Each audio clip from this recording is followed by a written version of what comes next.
Hey, welcome to the Kind of Sleepy Podcast. I'm your host, Knowledge, and who do I have sitting to my left? Miss EP. The voice of reason. Hey. Welcome back to another episode of the show. How are you today? I'm good. How are you? I'm wonderful. You had a good weekend? I had a great weekend.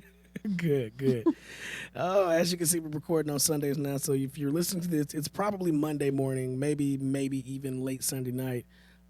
Just want to start your work week off with a recap of last week, try to help you get going better for your next week. Hopefully this next week is better than what happened in the news last week. And we're going to start off with a story that, honestly, I just wish would go away. I really want to just call her and say, beloved, I know you love us for real, but just come sit down. Please, just come sit down for a while, baby. Mo'Nique, Sister Mo'Nique, I love her to death. I really do love Mo'Nique. But she decided to release the audio of a conversation that Tyler Perry had on the phone with her and her husband / manager.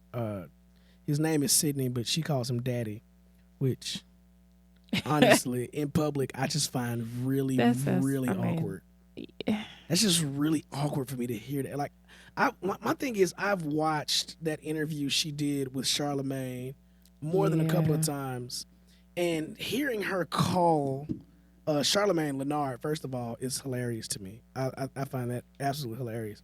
But hearing her call her husband Daddy, publicly, and I get it. That's your pet name for each other. That's cool. But it's really awkward to see a grown woman call another like even her husband. Right. Daddy, I mean, I guess in a business setting. in a business, yeah. That's the part that gets me, because I can understand saying, if this is what I call you, then I don't have to call you that just in private. This is what it is in private and in public. But in a professional setting, you can tone it down. And make no mistake about it, when you're in the public eye as an entertainer, an interview at the largest, the most popular urban radio show in the country absolutely is a business setting for you. This is a moment for you to sell yourself, your thought process, your argument that you're making, your business, all of that. I mean, she also calls everybody else love and sweetheart. So, she's just an overly affectionate, here's the thing verbally about woman. that, though. Calling people love and sweetheart is a part of her persona. That's a part of her public image. Ever since Mo'Nique's Charm School, where she was getting those juvenile delinquents that was a flavor of love to act like they had some sense. Yeah. And so the thing is about that, like, that's been her persona, like this whole mother love, nurturing type person. Hey, do you remember Mother Love? I do remember Mother Love. Mo'Nique just became Mother Love. Well, no, she didn't. Because she tried. She tried. Yeah, she tried. She tried. Okay. It was a valiant effort, but not gonna give her Mother Love status. So it's just it's really just awkward. Like, it's really awkward. Can Mother Love talk to Mo'Nique? Mo'Nique? Mother Love and Ayanla need to talk to Mo'Nique. Ayanla does not need to talk to Mo'Nique. If she could call Neffy what'd she call her? A gutter gutter snake. A gutter snipe. She called that woman a gutter snipe. I'm going to tell you like this. If she went to Mo'Nique and called Mo'Nique a gutter snipe, you thought the way she went off on Charlamagne was from Maryland. bad. Is she from Mo'Nique, Maryland? yeah, she from Baltimore. She bring it out. She from B-more. It'll be a different story. Like, you can't, it's certain celebrities that I feel like you can't say that to. You say that to Mo'Nique. I think she'll take her shoes off. Mo'Nique could take her earrings off, her shoes off, and probably her ponytail. Right. It'll be a whole different story. And pull her Vaseline out of the purse. Right. It'll be Mo'Nique fix my face at this point, because she's going to be getting sued for busting a youngling in the mouth. That'll be what it is. Like, it's Speaking, I guess, of sued. What? So what was give us the insight on the phone call? So, really the phone call really was just, Tyler Perry really, he was really trying to be understanding. And Tyler Perry, he was just like, look, I get why you feel like you feel. But here's the truth of how it is, and it was a bad experience. He was really trying to throw her a bone. That's what it seemed like to me. Mm-hmm. And he was just trying to let her know, how he felt about an interview she'd done on a podcast and all that. And, it seems like she felt like it was a smoking gun, you know, but it really wasn't. It was just more interesting stuff. Like it was just more, like I didn't find anything new out. So do you Like think that bridge is burned between her and Tyler? I do because of what she said. She said she said wait. I'm gonna give you the direct quote. She said, if someone had said, Tyler, this is what you need to do right now. If you had picked up the phone and said, hey, somebody needs to do something to help me out here. And then Mo'Nique said, you're talking in Tyler Perry language. I would ask you to let Mo'Nique talk to Madea, because when you start talking in Tyler Perry language, brother, you talk like you don't get it. Right. And then so Tyler Perry starts laughing. She says, right, nigga, you gotta laugh at it. Because let me tell you, Tyler, when I watch your movies, I dig Madea. You know why I dig her? You know why I dig her, Tyler? And then her husband comes in and says, because she could be your mother. He come in with the major cosign. Like he come in like clack clack, come on, babe, I got you. Let's go. So this is where it got deaded for Mo'Nique to me. Mm-hmm. She said, you know why I dig her? Because that bitch is real to her gut. And she don't give a fuck how it come out. She don't give a fuck how it's taken. But everybody knows she love you, but she gonna tell you the real shit. You see, when you stepped away from Madea and you became Tyler Perry, the billionaire, this is the conversation we're having, saying, what do you want me to do? What do you want me to say? You're the brother that slept in your car. Tyler Perry laughs again. And you needed niggas to fight for you and get you up out the goddamn car. See, your mama that you love so dearly, this is the powers that be. Everybody saying, oh my God, it's Oprah and Tyler. They're the ones that can employ her. Why ever would she say it? Because I love those niggas. That's why I'm saying it. Because 100 years from now that we watched our brothers and sisters die and suffer in poverty, and we know what is right. So what I'm saying to you, Madea will make Tyler's ass step his ass up. I'm talking to Madea right now. Madea, I need you to pull Tyler's ass in the back and say, baby, you watching this sister and her family starve. You're watching it. What do you want me to do? Listen, you don't play with that baby like that. You know the shit y'all did to her was wrong. You gave $400K, $500K to charity. And you know what? That bitch got $50K. Where's my pistol? Where's my pistol? Because I need to shoot this nigga. Now, I'm not going to kill him. I'm going to shoot him in his ass to let him know Madea's mad as shit right now. I appreciate you calling me. What you going to do? Now, this is the rant she went on to Tyler Perry. Now, let me tell you what Tyler said in response. And this is the only way he could respond being Tyler Perry, because Tyler Perry ain't the dude that's going to pop off on you. Tyler Perry's a billionaire. He ain't got to pop off on you. So I want you to listen to what Tyler Perry said, and I want you to read between the lines here. He said to her, this is Tyler Perry talking. I'm going to call and find out what money is coming from Precious, and I'm going to send that to you. I'm going to send that over to you. Whatever it is, I'm going to send it to you. I don't want you to feel not one day that you were mistreated or that you were treated unfairly. Now, if that means that's what I need to do, you do that and take that from a place of love. That's pretty much all he said. That's all that needed to be said. Now, here's my thing about that. So Tyler Perry, and this is how I knew it was Hollywood talk. So Tyler Perry was an early investor in Precious, right? And Precious was what, like 10 years ago, maybe almost? Maybe close to 10 years ago. So the money and royalties coming in from Precious, if he was even promised any money or royalties coming in from Precious, ain't that much. So she's saying she got the $50K from Precious? Yeah. Okay. Because it was an independent film. It was, it was something, she had a small part in it. Nobody really made a lot of money on that movie. But, when you do a movie like that makes that much money, you get paid on the back end a lot of times because of other opportunities. Right. And so she screwed that up. She's saying that she's starving because, now I get it. And Charlamagne even said this. He was like, I feel like you should have been paid to do that extra promo. But the thing is, my question is, if you accepted $50K for the whole movie and you see that it's going this way, you thought they had budget to pay you for promo after that? I don't know.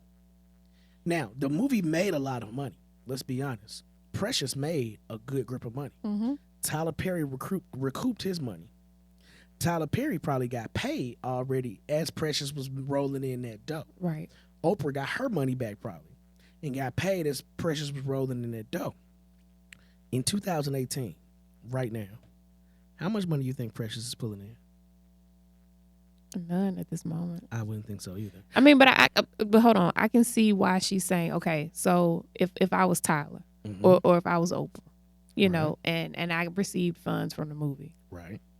Now, Mo'Nique did her thing in the role. She made the movie between her and the daughter Precious. They made the movie, right? Gabby Sidibe. If someone else was in the role of Precious's mother, that would not have necessarily. I don't see anybody else bringing what Mo'Nique. Mo'Nique brought Baltimore to the role, right? She made it realistic. I don't know. I'm just saying if it's possible, but I get what you're saying. But hold on, let me throw this out there. Could Alfred Woodard have done that? Not like Mo'Nique did. That's not what I'm asking you. Could Alfred Woodard have played a drug addicted? She could have. She could have. She's done it before, right? Right. She could have. Could what's her name? Annalise from How to Get Away with Murder. They could have. She's done it before. Halle Berry.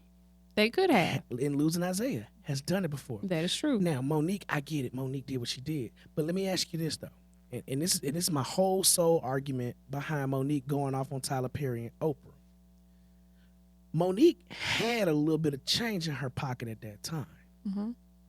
And she knew that this was the largest platform she'd ever been seen on.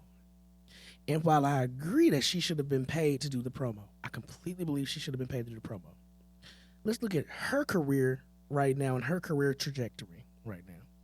And let's look at Gabby Sidibe's career trajectory right now and where Gabby Sidibe's career is right now.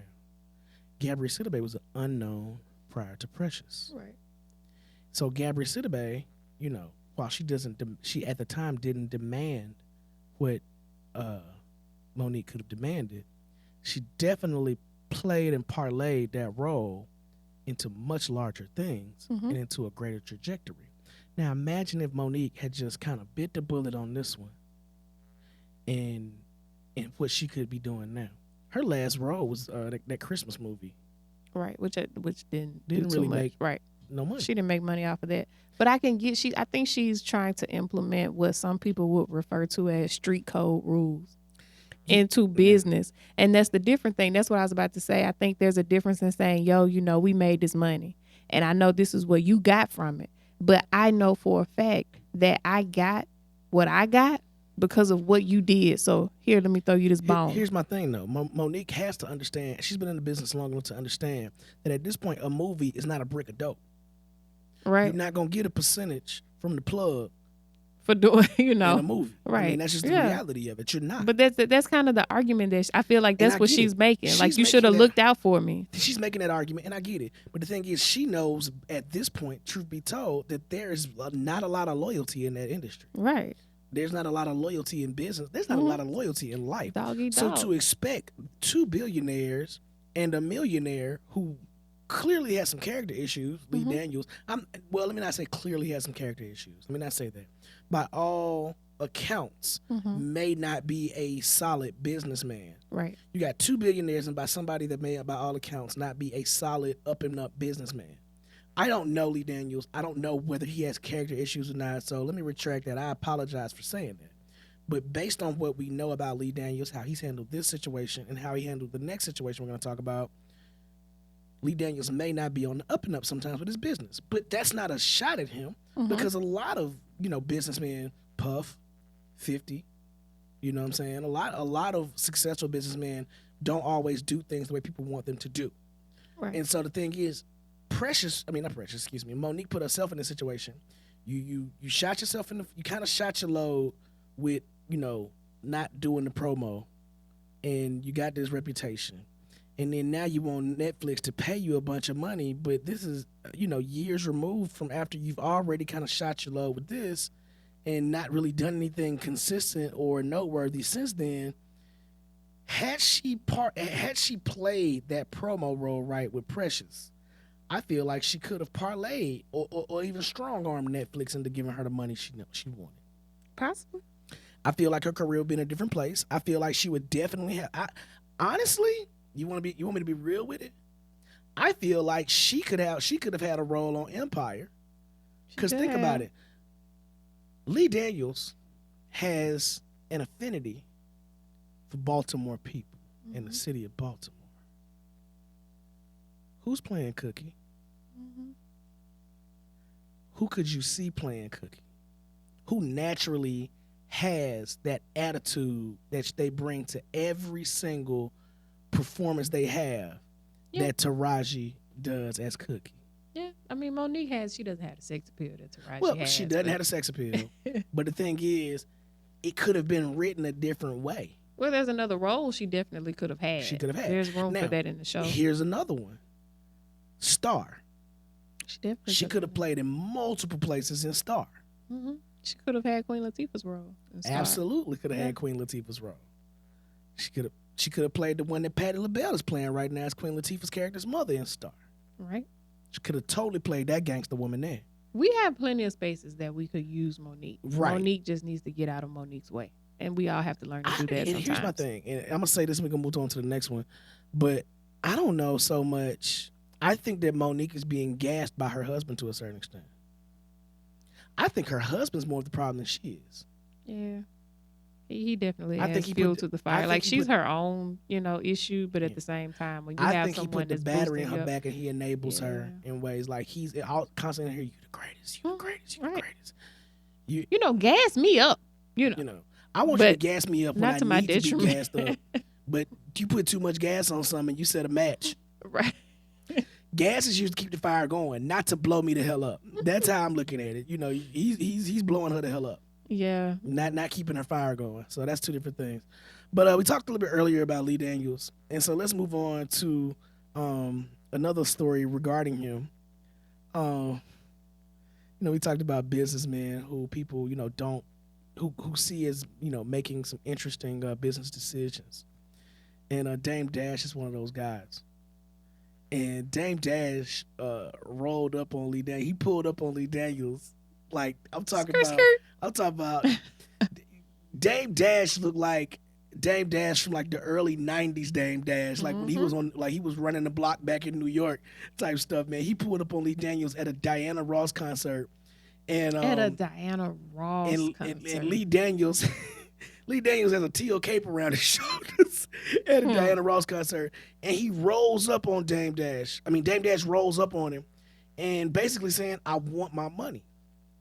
Now, just so you know, Dame Dash gave Lee Daniels $2 million for a movie. When Lee Daniels was first getting started out.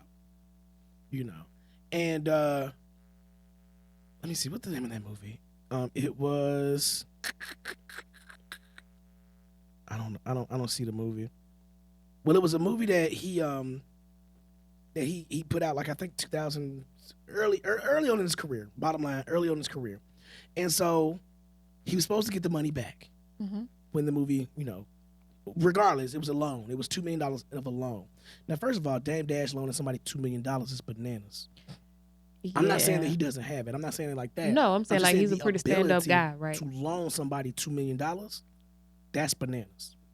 So, and there's plenty of people that have the ability to do it, but they're not out here doing it. They're not doing it. So, like, for me, that's like big ups to him for even caring about the next man and say, "Yo, I'm willing to help you get out here to eat too." Now, Dame sued Lee Daniels in 2014 for $5 million and won the lawsuit. So he was supposed to get his money and 5% of the Richard Pryor biopic that Lee Daniels is supposed to be producing. And he still hadn't got his money in 2018. So Dame rolls up on him at the Diana Ross concert and checks him. With his teal cape on. So this is the Instagram caption that goes along with the video of Dash rolling up on Lee Daniels. He says, "I straight up loaned this dude Lee Daniels $2 million to pay for his dream of being a director. It was the money I was using to fund my movies and stay independent." I'm using some creative, like I'm paraphrasing a little bit here, just so you get the point. It was the money I was using to fund my movies and stay independent. He promised I'd get my money back in months. Then he makes Precious and goes missing so he doesn't have to pay me. Then The Butler. Then Empire. Same shit. Why does this dude feel like he doesn't have to pay me? Why do I have to look crazy to get my money back or go to court? Ask Lee Daniels why he doesn't feel like he has to pay me even though he has it. What type of shit is this? Pay what you owe. I'm going to put this whole thing on my IGTV in a few. True definition of a culture vulture. Eats off the culture but robs the culture at the same time. See you back in court, Lee. You're going to pay me what you owe. Please, everyone ask him why he doesn't think he has to pay me. You're trifling, baby. The biggest thing that I pulled from that, and this is something I've had to ask myself, ask people about, certain situations. Why do I have to look crazy to get what I'm owed? Right. Why do I have to step out of character and stoop to your level just to get a response from you? Right. Sometimes you have to, though. Like, Yeah. that's the thing. Like, when people say, they'll take your kindness for weakness and whatnot, Right. that's really it. Like, sometimes you have to let people know, hey, don't let it fool you. And my thing is, okay, so I've had a situation where it was better for me to leave that there Mm-hmm. than not go after it. Because if I went after it the way I wanted to go after it, I'd be in jail. Okay. But the thing is, it was some money I could get back easy. Small change. Mm-hmm. You take $2 million from me, Oh, yeah. That's worth getting rolled up on. that pull up wouldn't have been as peaceful. And so I got to give Dame some respect for being as peaceful as he was. Because me, you owe me 2 M's. I'm coming to see you. And we're not having a conversation. You're not going to know it's me, but you're going to know it's me. Plausible deniability is the best thing in the world. Agreed. But you got to see me. And the thing is, like, I tell anybody this, I don't have a lot of money, but I can walk away from a couple thousand at this point in my life. But I'm just wondering, like, what happened, like, leading up to it? Was it literally, like, no communication between the two of them? Or was it, like, him reaching out every now and then, shooting him an email, no response, and then he had to pull up? The first thing he says was, he promised I would get my money back from the movie, from what the movie he made. And then he was like, then he makes Precious and goes missing, so he doesn't have to pay me. Okay. And so Dame is seeing this dude eat consistently off project after project after project. Right? Where my money at? Everybody else getting paid. Everybody You else got getting it all at that. this You got point. that. You Right. got the, bruh. Get your priorities together. Like, Pay me what you owe me, Right. bruh. Period. Anyway, my thing is, I can walk away from a couple thousand. If it was over 10, I might risk. walk probation. away. Shoot. Look, I might walk away with $10. we're not gonna talk about this on the air. I'm gonna leave it at All that. right. You know, Next up. I'm gonna tell you what an old school hustler always told me. Said you got to pick and choose your battles. Mm-hmm. If you would lose more fighting to get it back than what you have in your safe, it may not be worth it. But the thing is, if you would lose more in respect than letting it go, then you got to go see about it. Yeah. And so the thing is, it's like this. I don't really care. Like, walking away from a couple thousand is 2 reasons I would do that. Number one, if it's less than what I got, if it's less than half of what I got in my safe, okay. But you every time you see my face, you gonna know what's up, and I'm probably gonna ask you what's popping. Yeah. That's the bottom line. I'm not gonna go actively looking for you, but I'm gonna ask you what's popping. Number 2, the respect factor. Let's be honest about it. You don't respect yourself. Because if I let you hold something or I'm doing something for you, you don't respect yourself. So I definitely don't respect you. Mm-hmm. And I'm going to make sure that everybody around you knows that you're not a respectable and trustworthy person. Right. So the bottom line is, you gotta look at yourself in the mirror. That's the whole thing as far as I'm concerned. So, it's battles that you got to pick and choose. But that's neither here nor there. Let's move on. Let's move on from that conversation.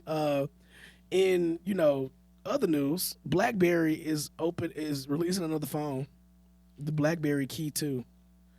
When's the last time you owned a BlackBerry? I never had one. You never had a I BlackBerry? never had one. Man, I've had a couple BlackBerries. I used to love BlackBerry Messenger. I've always been kind of anti what's popular. Yeah. I'm not. I never had. I got bad memories with BlackBerries though. Okay. Let's just move on. We was younger, and back is- in my younger days when I felt the need to, look through somebody's phone or something.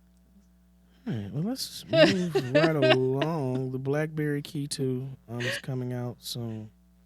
It's not going to replace your iPhone or any of your top-of-the-line Android phones. I mean, but what where do they think like the market for the BlackBerry is gonna come from? Business people, business phones. Maybe business, like people who have business accounts, maybe they'll use it. I don't know. Like who's gonna get a BlackBerry instead of iPhone or Samsung? I don't know. That's weird. There are a lot of people who have phones that are not like the iPhone. I know, or but the I'm saying Samsung like this, Galaxy S5011 or stuff like that. But you're not gonna just smooth your way in No, there. there are a lot of alternate Android powered phones that Right. people buy. You know what I'm saying? Like the LGs, Yeah, they got the ZTEs, LGs. They even and got stuff like that. lower model Samsungs. And Yeah, stuff too, and this BlackBerry is not made by the original BlackBerry company. It's branded as a BlackBerry, but it's made by I think TC. The company's called TCL. It still has the little buttons on the front. Well, it has a full keyboard on the front. Yeah, the full keyboard. It The has little a full tiny little It buttons. has the full keyboard on the front. Nobody can type on that anymore. I don't know. I mean, there's another phone out there that they compared it to, and this one that has a full keyboard, and you know. Yeah. I mean, honestly, I miss my BlackBerry, but I just know I have better technology now with my iPhone. Should be interesting to see what happens. I don't think anything will happen. I think that this phone will be a poor seller, and they will scrap it once again. So, in other news, speaking of things that need to be scrapped, the Democrats now regret not fighting harder for President Obama's Supreme Court pick of Merrick Garland. I would like to tell the Democratic Party to kiss my entire natural black ass. What are you doing? Like that's what is the Can anybody explain to me what the Democratic strategy is other than saying, "Oh my God, Trump is so bad"? Ain't no strategy, man. Clearly. There's Clearly. no strategy. The only strategy is saying, "Oh my God, Trump is so bad." Tell us something we don't know, bro. You know, is that the thing though? I really think that's the only thing. No, I mean, like, is that the intention behind maybe the Republican Party to say, hey, the Democrats will be so distracted and complaining about what Trump is doing that they won't actually be doing anything? No, I don't think that was the. Here's my thing. I don't think the Republicans prognosticated that, but they took advantage of it. Yeah. The Democratic Party for 8 years was comfortable knowing they had the White House and had an amazing representative in the White House of Barack Obama, who I didn't always agree with, but they sat back on their laurels. They got comfortable knowing they had the White House. When Barack Obama got ready to leave, there was already a Republican majority in the Senate. They couldn't get anything through Congress because they sat there and let everybody take over the congressional seats. They got the extra comfortable weight. Yeah, they underestimated, Mango Mussolini. And then they, they completely just, railroaded Bernie Sanders, even though like you saw the energy behind him and you saw the lack of energy behind Hillary. It was painfully obvious to everybody apparently, but Hillary and Donna Brazile, that nobody really wanted to vote for Hillary. And so the thing is, people were like, people in so many words were like, well, I mean, why should we give Bernie Sanders the nomination? He's not even a Democrat. No, you're right. Bernie Sanders is independent. So you really think that because he's not an independent, it's worth risking opening the first seal of the apocalypse? Like that's really what, like you gonna let Donald Trump bully Hillary out of the White House? Because the thing is, let's be honest, Hillary was an establishment candidate who sat back and felt like she was above it all and wasn't gonna get in the mud with him. Right. Bernie was that dude with that old man strength that still be trying to hoop with the young boys, and when somebody say something slick to him, he fight instead of like he the dude that be on the court that foul you real hard. Like he ain't gonna never run up and down the court. He might get that one good free throw or that one good 3-pointer or that, and he's still trying to use that old hook shot. But if you bump him too hard, he gonna swing on you. Like that's Bernie. Yeah, I kind of picture when I think of Bernie, I get the same vibes that I got from Al Sharpton's Selfie. No. I never got that vibe from. I don't even know where you pulled that one from. No, seriously. I never got that vibe from Bernie. I mean, not the And creepy vibe. I'm not sitting here saying Bernie is the answer to all of our nation's problems, or he would have got down with you though. But I feel like had Trump said something sideways about Bernie and all the young people and Bernie bros that was riding for him would have sent so many shots at Trump. Trump would have been scared to say Bernie's name. Yeah, he would have got a clap back. Good clap he would have got a good yeah. clap back. But the thing is, Hillary was like, They're just a basket of deplorables. And what they do, they turned around and made that a whole thing, marketed it, pushed it, Right. and said, look, they think they're better than us. And what happened? Let's be honest, all the white people in those flyover states like Iowa and Ohio and Missouri were like, okay, well, we'll show them. And they voted for Trump. Yeah, sometimes you can't always take the high road. The high road is extremely overrated. Right. That's not it. Like sometimes you got to go ahead. Yeah. And my biggest thing is Travel through the valley. I have a new policy about energy. I call it my return to sender policy. Mm-hmm. So whatever energy you bring to me, I'm not going to hold on to it if it's negative. I'm going to either deflect it or return to sender. So that means if you come talking crazy to me, I'm going to either be like, you out your mind, get the hell out my face. That's my deflection. Or I'm going to be like, okay, well, now that you said that, F you, F your mama, F your kids, F everything you stand for. And if you got a real problem, shoot, square up. What's happening? Like, that is my return to sender policy. And then once I have returned that energy to you, I feel much better because I'm no longer carrying it around. I feel like if Trump had brought that energy to Bernie has the same policy as me. He would have been like, well, F you then. And if you got a problem with it, pull up. And he would have followed him to every single campaign stop and been waiting outside like, come on, Trump. Come on. I know I'm 11 years old. Come on, Cletus. I am 2 years older than Morgan Freeman, but guess who ain't going to get whooped? Like, that's exactly how Bernie would have carried that. Like, that's just how I see it. So, speaking of fighters, though. Uh-oh. Speaking of fighters, Mother Maxine. Mother Maxine Waters is my hero. She had to cancel a couple of appearances recently. After she said after Sarah Huckabee Sanders was, refused service at the Red Hen in Virginia, Maxine Waters said, continue to do that. Tell them they are not welcome. Right. Every time you see one of them out, let them know how you feel. Protest. If there's not a crowd, make a crowd. Let them know how you feel about them. That's what she said. She's basically telling people to exercise their First Amendment right. Right. She didn't say threaten them. She didn't say abuse them. She didn't say beat them, any of that. Mm-hmm. But of course, the snowflakes, who support, Mango Mussolini and his merry band of misfits. Mm-hmm. Oh, wow. Say that 3 times fast. Go ahead. No. So, of course, those people said that she was threatening them and harassing them and yada, yada, yeah, you're yada. telling people to harass. Yeah, whatever. Stop being a she's coward and not. tell the truth, you losers. And so the thing is, since they couldn't they were so upset by the fact that she was telling people to exercise their constitutional rights in America, they decided that they were going to threaten her with violence and death. It got so bad that she canceled 2 events in Texas and Alabama. My hometown of Birmingham, Alabama was one of them. Recently in California, Mother Maxine stood up and she said, if you gonna shoot me, you better shoot straight. Because ain't nothing like a wounded animal. Bruh, let me tell you like this. She want all the smoke. She wants all the smoke. And you know what's crazy?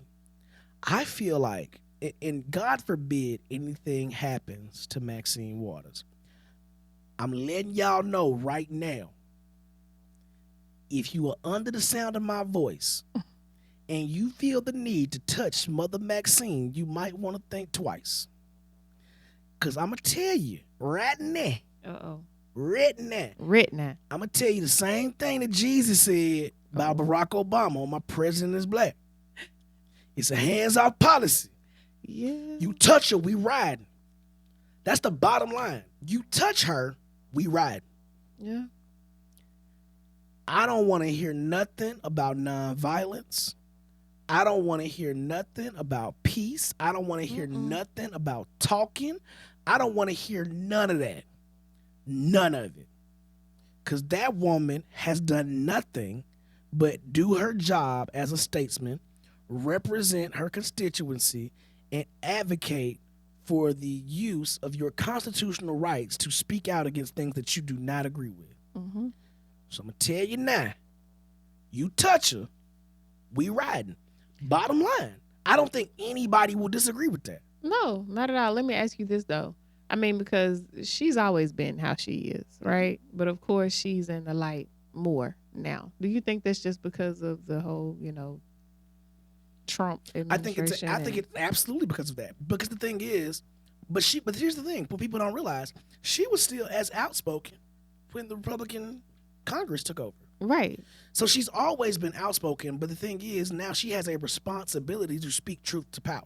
Mm-hmm. The truth is, this administration does stand next to, is supported by, and even courts neo-Nazis, actual real-life neo-Nazis and racists. Crazy. Like, people are like, you know what's crazy to me? And this is a slight tangent before we go on to the next thing. People are like, oh, so just because I voted for Trump, I'm a racist. Well, no, but if you standing next to a bunch of skinheads, I'm probably going to assume you agree with them. Mm-hmm. Bottom line. All right. I mean, here's the thing, you're guilty by association. When we talk about Klansmen, racists, neo-Nazis, skinheads, white nationalists, these dudes who dramatize, memorialize, and love and romanticize, Norse gods and all this Aryan nation type stuff. Right. You're standing next to them. You're actually welcoming their votes. You're not condemning them. And then you say, but what about the Black Panther Party?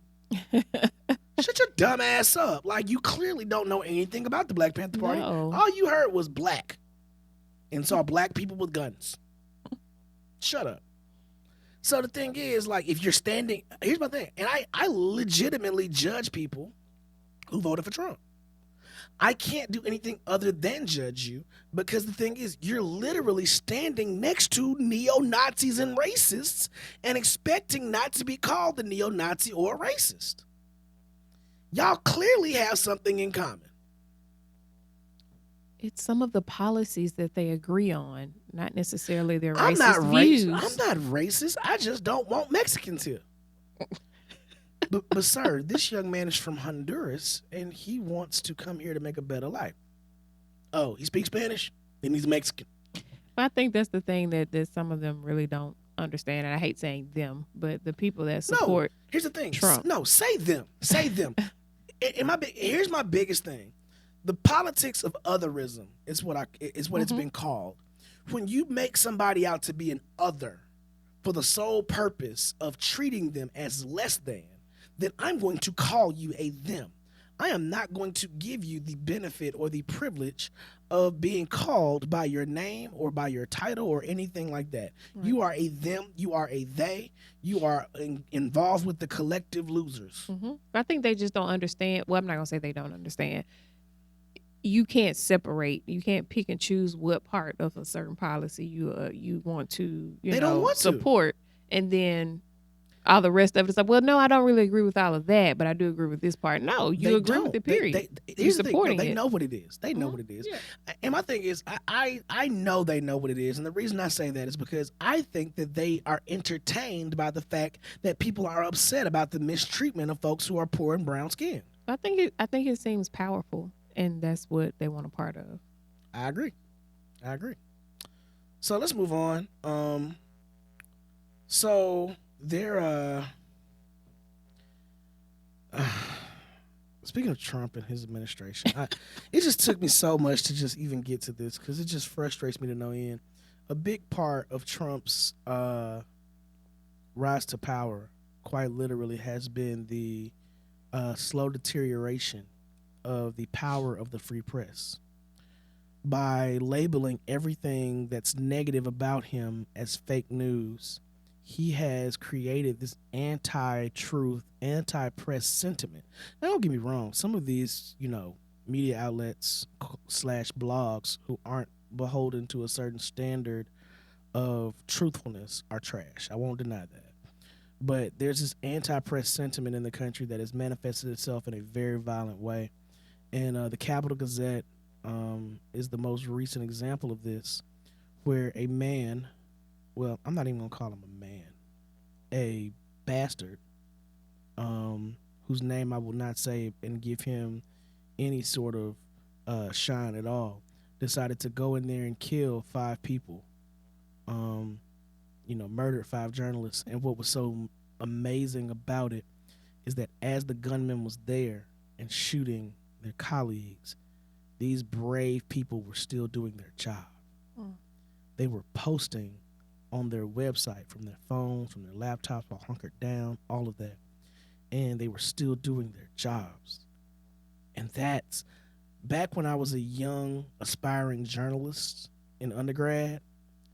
That sort of powerful, that sort of strength is what I sought to emulate and be like. I wanted to be that guy, covering crime, covering corruption, covering war, covering stuff like that. Eventually, I got jaded and decided I wanted to pay bills instead.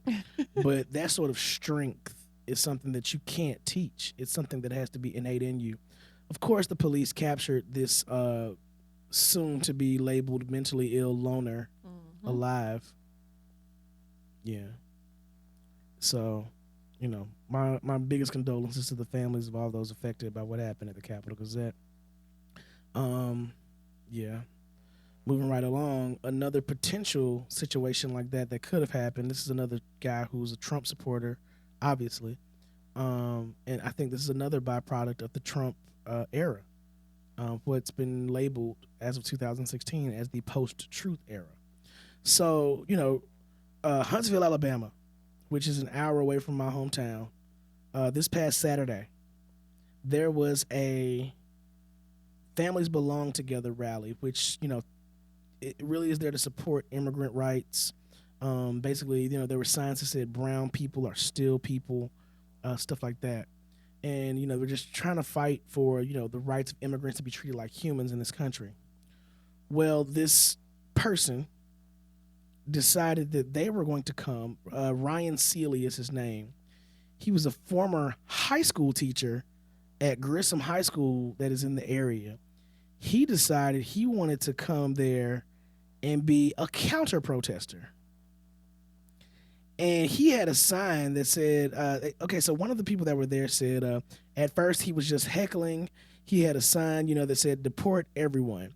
It wasn't an emergency at that point, but when he pulled out the gun, things escalated really quickly. There's a video that we've posted on our Facebook page of this incident, an eyewitness video, where you see the young man holding a sign and he's holstering his firearm. And people are yelling, gun, gun, gun.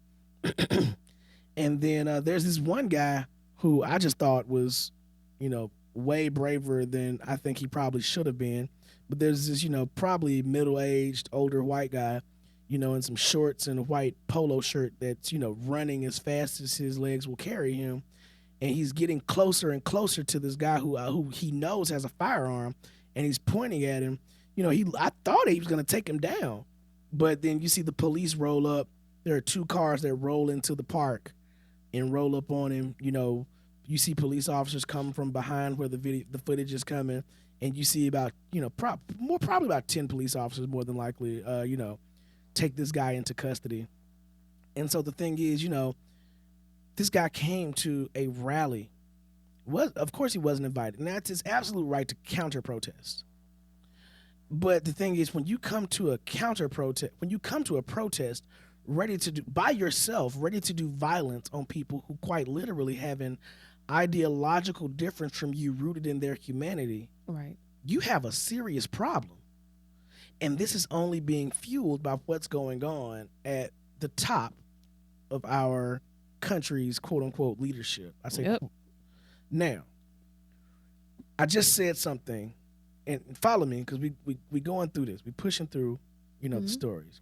I said, these guys are protesting, right? They're protesting for an issue that's rooted in humanity. There's no difference, in my opinion. Now, the issues may be different, but I think to a certain degree, the motivation of these folks are the same.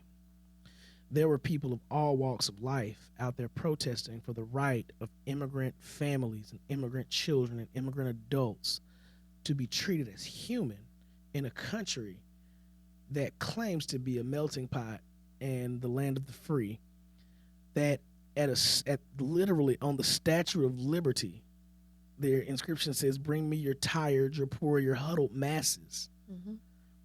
They're fighting for the humanity of these poor brown people. The motivation of that is similar to that of the folks who say, "Hey, guys, police, please stop shooting us." Right.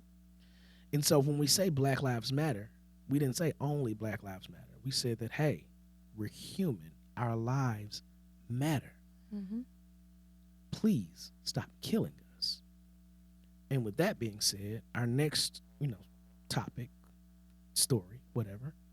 There's a Georgia officer who's been charged with voluntary manslaughter for shooting Anthony Marcel Green in the back as he was fleeing a traffic stop. This police officer, Zechariah Presley, pulled this guy over on June 21st. The passenger ran. This officer caught up with him, but then the guy ran again, and then the officer fired multiple shots at him as he ran away. Here's my thing. Here's what kills me. The Massachusetts Supreme Court basically said that, black males, probably a lot of times may be justified in running from the police. Mm-hmm. You got a 50-50 chance. Yeah, it's not so much that we're afraid, of being caught doing something illegal. Sometimes we're just afraid of being killed or beaten. Right. And that's a very real, pervasive fear for a lot of young men. Mm-hmm. And sometimes, I won't go into too much detail, even if you don't have contraband or have committed a crime or anything like that, you will be provoked into a certain reaction that will justify or rationalize their beating you or killing you. Yeah, I know, like back in the day, the rule used to be, for women, you shouldn't pull over in dark areas. You can keep going, pull over once you get to a lighted area. I don't know if I want to stop. Not to say that I would, but I definitely don't feel comfortable. It's almost like I can keep going. Because you can pull into a lighted area. I can pull up into a gas station where there's other people that can witness, my interaction with the police officer, but that still doesn't mean I may not be killed at that gas station in front of other people. Living where we live now, in the state we live in now, I only feel comfortable pulling over at a QT. But why a QT? Well, I mean, just any kind of place like that. Oh, okay. Like a large lit gas station or something like that I know has cameras and that I know that there's always somebody there. But see, that's the thing. I don't even feel comfortable in that setting. How many videos have we watched? Well, here's my thing. And there's no consequence for their actions. I get it. But I feel like that's, if there's going to be anything that happens, it at least needs to be documented. At least it's documented, yeah. It at least needs to be documented. And so my thing is, am I saying I'm comfortable? Never. Right. But am I saying that's the only way that I see myself kind of getting through that sometimes? Yeah. Yeah, I do. I get it. He apparently was not the only person this week that was charged. Michael Rosfeld was charged in the death of 17-year-old Antoine Rose Jr. And that video went viral. The full video was released shortly after, and that's the video where you heard another witness to the shooting basically saying something like, forget that nigger or get that nigger or something like that. So this particular officer, former officer rather, Michael Rosfeld, was only sworn in as an City of East Pittsburgh police officer, like a couple of hours before he did this. Now, it also came out that this guy was also fired from his last law enforcement job for brutality, and, it's been alleged his, what is it? I guess discriminatory practices in his brutality. Mm-hmm. So he shoots this. You look at the video, and this kid jumps out of the car, and he pulled the car over because there was a report of a drive-by shooting, and this guy, this kid is in the car that matches the car that was described in the shooting. And this kid, 17-year-old kid, gets out of the car and he literally takes off running. And the officer fires 3 shots. Now, of course, he said that he saw the guy. He said the kid turned around and he looked like he had a gun. He told investigators that Antoine Rose Jr. turned his hand toward them when he when from the car and he saw a gun. But I guess at the time he didn't know they had video. Now, what's gonna get him off? I don't. Here's my thing: when these officers are charged, I don't expect justice. Right. I don't. They did search the car. Don't know. I still don't know whether or not this was the car that was the one that did the drive-by shooting. They haven't followed up. Well, they haven't said that. Yeah. Right. But they got in the car. They found, I think, 2 firearms. They found 2 firearms in the car, and an empty firearm magazine was found in the 17-year-old boy's pocket, but he did not have a weapon when he was shot. So that's going to get him off, because they're going to say just because he didn't have a weapon didn't mean that, he didn't drop it when he was shot, or didn't mean he didn't mean to harm the officer. They're going to say extenuating circumstances. But my thing is, I don't understand the logic of shooting a man in the back. Here's my I would be understanding if he drew his firearm and chased him using proper trigger discipline. Would have no problem with that.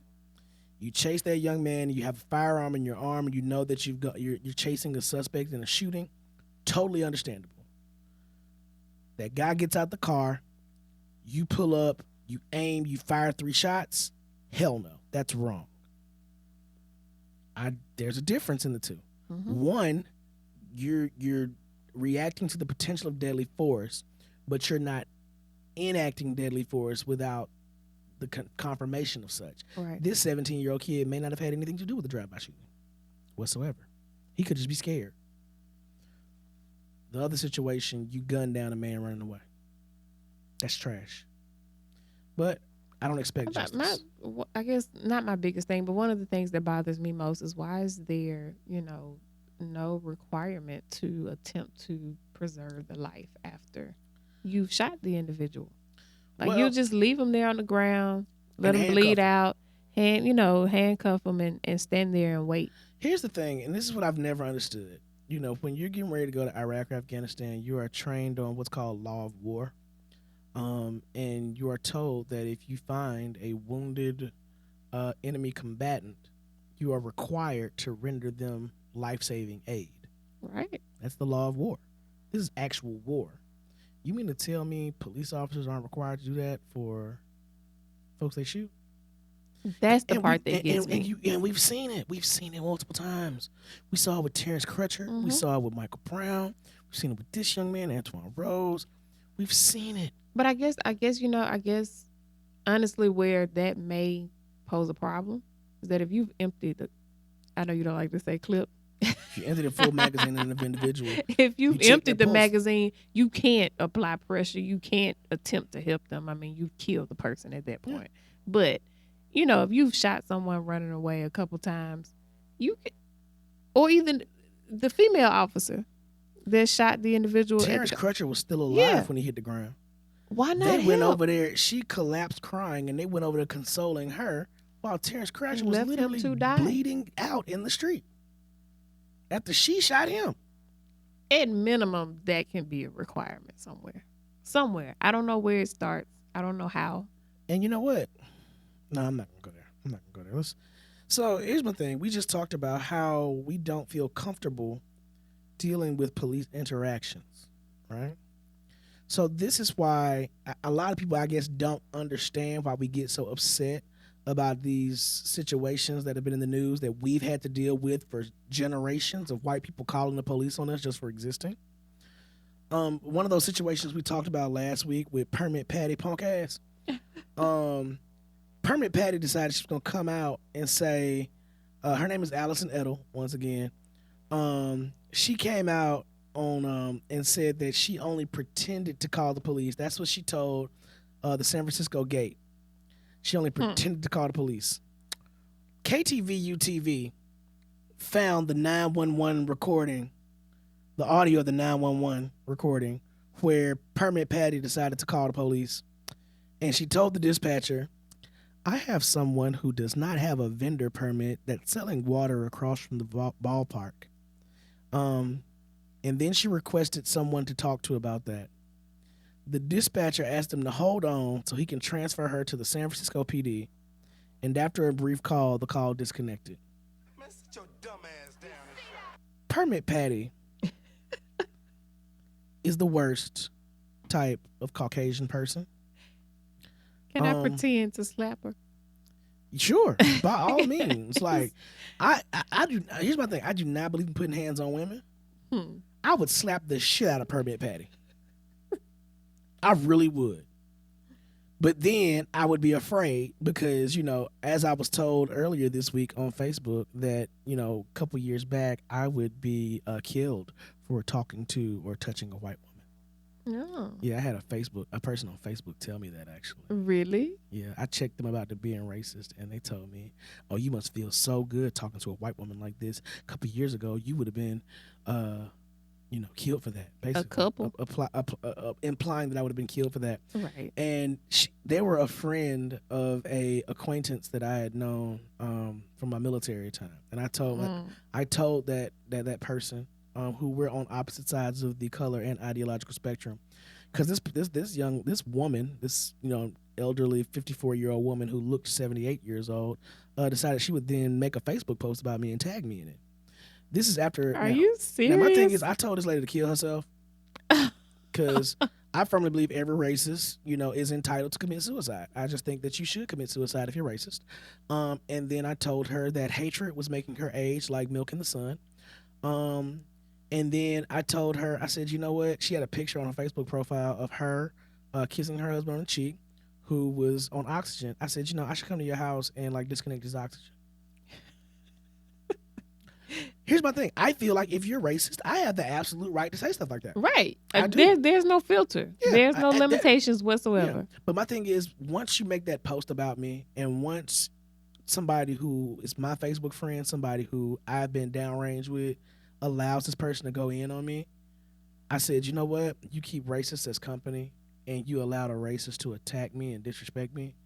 I'm good. Mm-hmm. I hit him with the future. I'm good. Love, enjoy. And his wife, commented and said, this lady just goes to church with us. We don't think like that. We don't believe that. I want to say that he sent me a Facebook message saying, this lady just goes to church with us. They don't believe. We don't think like that. We don't believe that. Don't explain to Here's me my thing. the reason to excuse what just happened. I'm not going to excuse a racist in any way, shape, form, or fashion. And think about what you just told me. This lady goes to church with you. What God are you praying to? Right. Is that supposed to make it better? Like that bothers me so much that we have people sitting in church and I'm supposed to be okay with you saying, "Oh, this person just goes to my church." That makes me think you're sitting next to this woman in church. What is that pastor telling you to make this person feel okay with thinking like that? I mean, they preached out of the Bible and raped and beat slaves. I mean, come on. Right. And I'm just like, that's supposed to make me feel better? Yeah. That's neither here nor there. So back to what I'm saying, fuck Permit Patty. She cried because people have been attacking her for nothing. I've tried a lot to, curb my cussing. A lot of the cussing I did earlier in the show was really just me quoting Mo'Nique. Right. I'm trying to stop cussing. I'm trying to stop saying the N-word. It's a process. And I don't think I've said the N-word. I don't think you've said the N-word. I don't think I've said the N-word this episode. No, I don't think so. So I'm doing pretty good. It's coming though? I don't think so. I really don't think so. I think I will get through this whole. Now, I know I quoted Mo'Nique and I said the N-word, but I don't think that I personally said the N-word. So I think that I'm doing good this week. And I don't think it's coming. Okay. So I don't think it's coming. But in another issue of white people calling the police on black folks just trying to live their life. 12-year-old boy Reginald Fields in Maple Heights, Ohio. 12-year-old impressive young man. He started his own business called Mr. Reggie's Lawn Cutting Service. And he has employed his cousins, brothers, and sisters to cut grass with him in his neighborhood. I'm a hustler, baby. I'm trying to tell you. So he has a customer named Lucille Holt. And he was cutting Miss Holt's grass, and somebody called the police on him in Maple Heights, Ohio. And Reggie said, they said I was cutting their grass and I didn't know it. And so the police actually said nothing to the young man. They went in. I'm assuming they spoke to Miss Holt. And these people called the police on Reggie and his friends cutting the grass because they said he had cut a foot into their yard. 1 foot into their yard. Now, I used to cut grass as a younger man, and my neighbors, I might have come onto their property probably about a foot. Never had a problem with it, even when they were Caucasian. You mean to tell me you're calling the police on this young man in Ohio, the same state where Tamir Rice was killed, over a foot of damn grass? Let me tell you what. Here's Reggie's ahead. response, though. Reggie's response. Reggie said the police said nothing to him. He finished the job and he felt a little discouraged. Reggie said, I was like, that's a shame. I didn't know. That was Reggie's response. So Miss Holt, the lady whose grass he was cutting, made a Facebook video of it. And the video got hundreds of shares, thousands of likes and comments and views. And now people all over the city are asking Reggie to come cut their grass. And here's the thing. This is what always happens. Permit Patty and Barbecue Becky, those were very, very unique situations because the people who do this are cowards. You took the words out of my mouth. They're cowards. That's exactly what I was about to say. When those neighbors were approached about it, they said they were aware of the Facebook video, but they would not agree to an on-camera interview. You cowardly bastards. You called the police on a 12-year-old boy for accidentally cutting a foot into your yard. You called the whole ass police on a child for cutting grass. Who raised you? Back when I was growing up, whether you were black or white, if a child was doing something, I'm sure that if I was a child and I was cutting grass, the neighbor probably would have came out there and said, hey, that's a little bit of my yard. And I would have been like, oh, I'm sorry. Right. And I would have moved along. Hey, young man, stay on this side. Yeah. Not this side. Like, hey, young man, you provide correction. And even if they were rude about it, I would have been like, oh, okay, my bad. I understand why you're upset. Because some people are really, really protective and very, very territorial about their yards. I would have understood. That's okay, right. It's understandable. And so I would have understood, cutting grass and all that.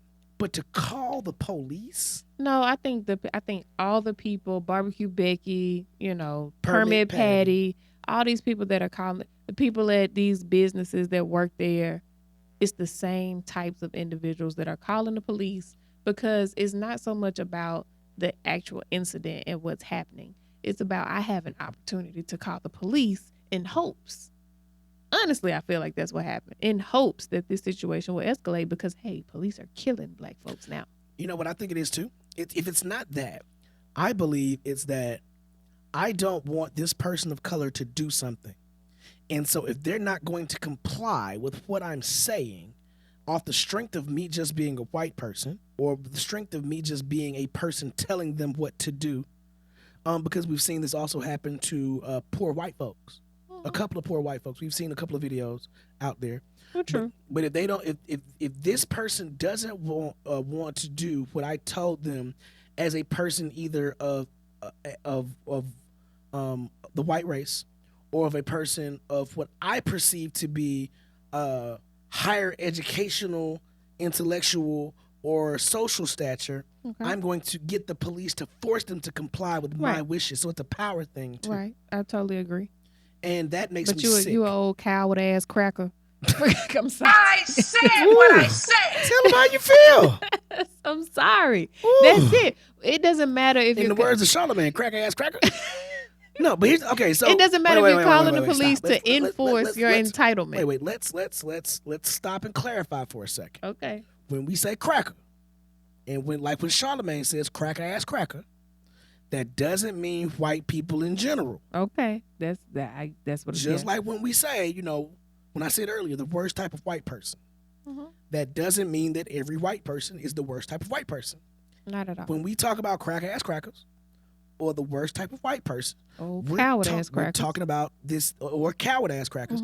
We're talking about, just like as if I was to say punk ass N-word Right. or bitch ass N-word. That's kind of what we're classifying these type of people as. Those people whose privilege will not allow them to just mind their own Caucasian ass business and let black people live and exist. Or even let poor people live and exist. Or let poor brown-skinned people live and exist and come somewhere for safety. So if we use a certain term, we use it out of frustration for these type of people who are living and existing with hate in their hearts. Right. And you deserve to be disrespected if you're living and existing with hate in your heart. Point Yeah, blank, don't period. talk to me about godliness. Don't talk to me about how you go to church. Don't talk to Don't me about about godliness anything about love one another. Nope. If I die, and I actually said this to that person, I said, I'm sure if I was killed tomorrow by police, you would be the first person standing up, either laughing or trying to rationalize my death. Yeah. And the thing is, that's the reality. I am not going to be polite or turn the other cheek to people who find entertainment in my pain. Speaking of which, that brings us to this week's edition of I Won't Smoke. I won't smoke. No smoke, no smoke. I know I you won't don't want smoke. it. Okay. Who gets the smoke? Punk ass Karen Piccone. the mayor of Arnold, Pennsylvania, which is a suburb of Pittsburgh. This ignorant heifer here, she shared a video that showed civil rights demonstrators being hit with fire hoses 55 years ago in my hometown of Birmingham, Alabama. And I know these videos very well.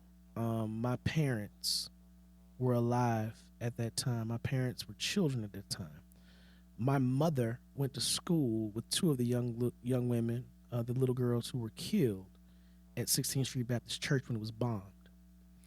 So these fire hoses, these dogs, Karen Piccone shares this video of black people being brutalized and being hit with fire hoses, spraying with pressure so hard that it rips your skin. This ignorant heifer here says, here's what makes it so bad. We just talked about Antoine Rose getting killed in Pennsylvania. And there have been protests there regarding that killing of him.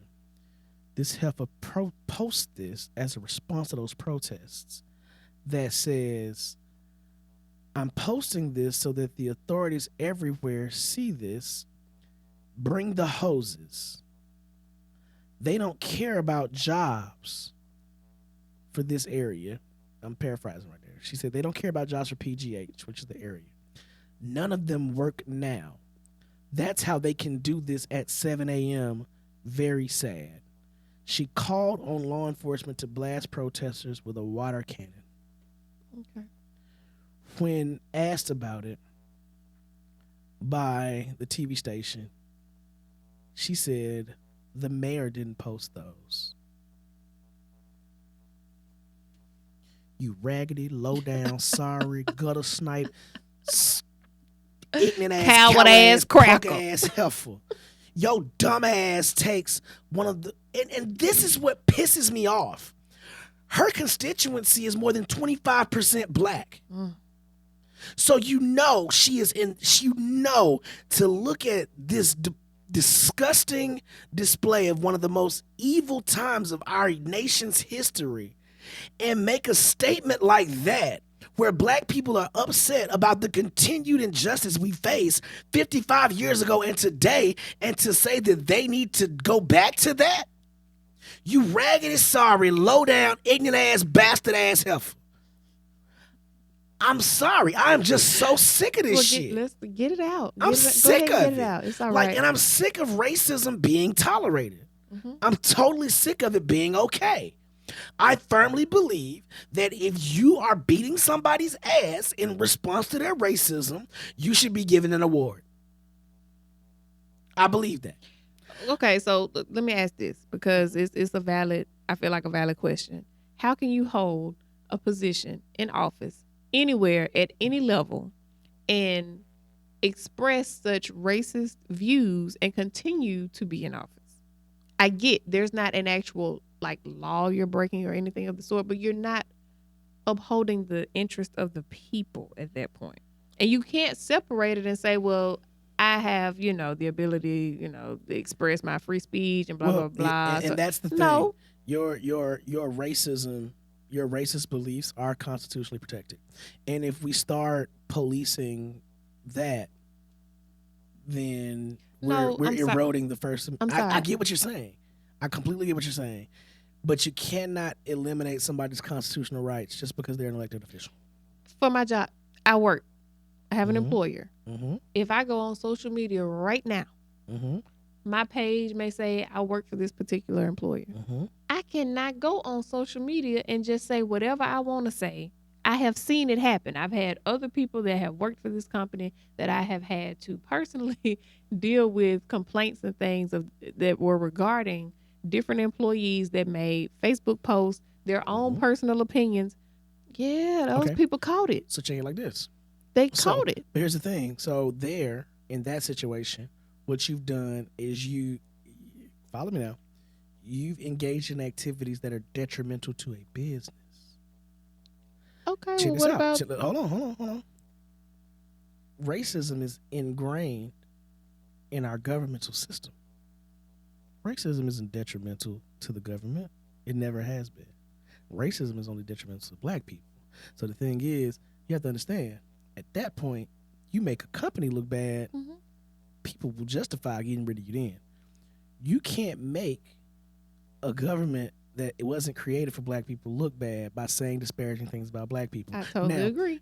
Going one step further, to be more logical about it, to get back to the regulatory aspect of it, it takes a lot more to impeach or get rid of a government employee, rather, than it does an employee of a corporation or business. Totally understandable, but there are anti-discriminatory policies that are in place. So even though it's your own personal opinion, it's a conflict of interest. But then it becomes an interpretation issue within the government. Well, here's the thing, because the first thing they'll do, they'll sue and say, you violated my First Amendment rights. It's constitutionally protected. You walk a thin line. Okay, well, I get what you're saying. I think the thin line needs to be walked. I agree with you. But the thing is, if enough people cared, if enough people care, she could be recalled. Right, she could that's be recalled. The thing. She could be impeached. The thing is, enough people don't care. That's the issue. A councilman, Philip McKinley, said that he was flabbergasted, and he said when she said those people don't work in the morning, you knew what she was talking about. It shouldn't be about race. The comment is not called for whatsoever. Well, I'm actually going to follow this and expect to see Mr. McKinley call for her impeachment. And if you don't, then you just as bad as she is. You're enabling her racism. So, yeah, that's what I think we should do. That's all we got for this week. You got anything you want to say to the people? No, not at all. Have you seen the recent updates since we've been on the show? What recent updates? About LeBron. No. You haven't seen the updates? No, I haven't. Check your phone. LeBron. LeBron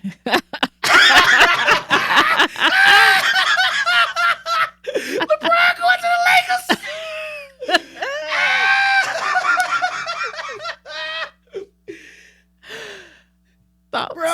Thoughts? Bro. I've been waiting to get to the end of the show just to ask this question. Wait, I was finna end the show. Nope, not yet. yet. Wait a minute. LeBron going to the Lakers. So here's the thing I got to say about LeBron going to the Lakers, all right? So LeBron is going to the Lakers, which means, now I just talked to somebody about this. LeBron going to the West is what I've wanted to see. I want to see LeBron in the Western Conference because I want to see him go toe-to-toe with the Warriors every chance he get. Like, I want to see LeBron really, like, my thing is I really want to see LeBron make his case for and win that argument for him being the GOAT. Okay. So I'm telling you. So you think he's going to have the ability to show that he's the GOAT Now check this by out. being on the Lakers. So I think now think about it. I think it's very subtle. But I knew he was going there once they said his son was enrolling in a prep school there. I knew he was going there. So my thing is, he's walking into the house that Magic and Kareem built, that Kobe kept the lights on in. Bruh, you cannot put on Laker purple Yeah. and expect people to give you a pass. They've seen the greats. Mm-hmm. They watched Jordan come in there and win a 7-game series. They watched Magic. They watched Jabbar. Yeah. They watched It's almost Bird. like you got to go and hold the crown up. Oh, Like yeah. you have to. You have to hold the Yeah. crown up. But the thing is, I think what it is, I think he went there for one reason and one reason only, to make his case for the GOAT. Because the thing is, you hear people put Jordan in that conversation.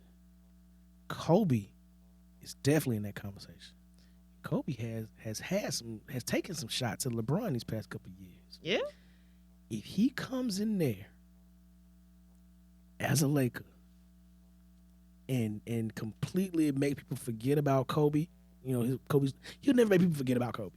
But if he comes in there and makes people forget about Kobe's last couple of years, I think and makes himself legendary in terms of work ethic like Kobe did, I think he'll be. I mean, and I wouldn't say forget. Yeah, but he'll create his own lane. And if he wins a championship with the Lakers, he will have won a championship with 3 different teams at that point, which some people think is not that it takes him out of the running for the GOAT. Nah, I think it Do you keeps feel him like there. he thinks he has more support, like team wise, because Well, as opposed to being no, a one man show no, almost. No, hell no. I don't think he has nearly as much support with the Lakers, because those guys they're talented. Don't get me wrong. Right. They're That's a what I'm very saying. young and talented team. But I think what's gonna happen, and I'm hoping it happens. Based on what that contract looked like, I don't know if the Lakers have the cap room, but I think that they're gonna get Kawhi Leonard from the Spurs. Mm-hmm. Here's another update that said Kobe and all them went nuclear over the LeBron James. No, we got to get off, man. We got to get off. I gotta go check up on all this, man. Like I gotta go look at all this.